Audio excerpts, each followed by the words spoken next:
Merci, Monsieur le Ministre. La parole est à Monsieur Jean-Michel Clément. Merci, Monsieur le Président. Ma question s'adresse à Monsieur le Premier ministre. Le 26 septembre dernier, le Président de la République s'exprimait devant l'Assemblée générale des Nations unies. Au cours de ce discours, il a répété 23 fois le mot « inégalité ». 23 fois. Une belle priorité que la lutte contre les inégalités. Centrale et urgente, alors que celle-ci augmente dans le monde entier, mettant sous pression nos démocraties. Qu'est-ce qui fait naître partout les crises s'est interrogé le Président. Ce sont ces inégalités profondes que nous n'avons pas su régler, a-t-il répondu. Si nous partageons ce constat, je m'interroge sur les moyens mis en œuvre pour y répondre. La publication par Oxfam de l'indice de l'engagement des pays à résoudre les inégalités doit nous interroger.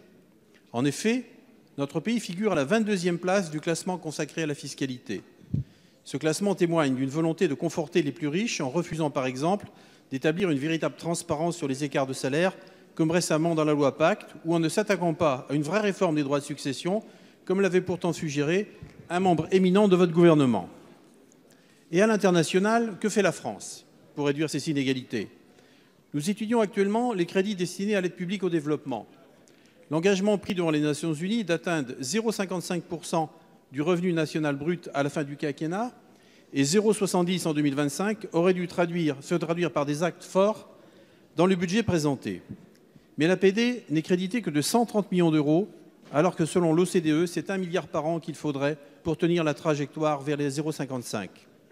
Les sources de financement sont pourtant là. Monsieur le Premier ministre, pourquoi ne pas affecter la totalité de la taxe sur les transactions financières à l'aide publique au développement, autre engagement européen du Président, quand chaque jour, la pauvreté pousse sur les routes de l'errance ou des bateaux de fortune ceux qu'on se refuse d'accueillir? Merci, Monsieur Clément. La parole est à Monsieur Bruno Le Maire, ministre de l'Économie et des Finances. Oui, Monsieur le Président, Mesdames et Messieurs les députés, Monsieur le député Clément, moi, je partage totalement votre ambition. C'est celle qui a été marquée par le Président de la République lors de l'Assemblée générale des Nations unies. La France doit être exemplaire en matière de lutte contre les inégalités à l'échelle nationale comme à l'échelle internationale. L'engagement qui a été pris par le Président de la République de monter la part de l'aide publique au développement à 0,5% de notre richesse nationale, cet engagement-là sera tenu et la France mettra 0,55% de sa richesse nationale au service des pays en développement et au service de l'aide en développement. Nous avons une taxe sur les transactions financières, nous avons proposé de l'étendre à l'échelle européenne pour que tous les États européens également luttent, grâce à cette taxe contre les transactions financières, contre les inégalités qui sont liées à ces développements.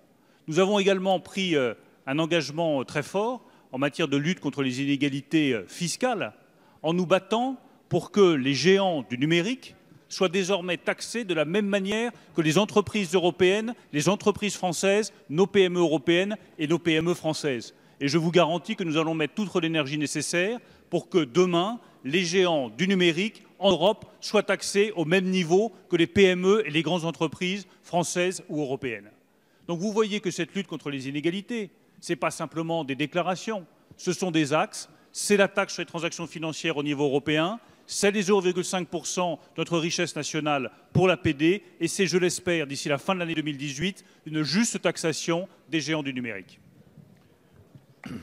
Merci, Monsieur le Ministre.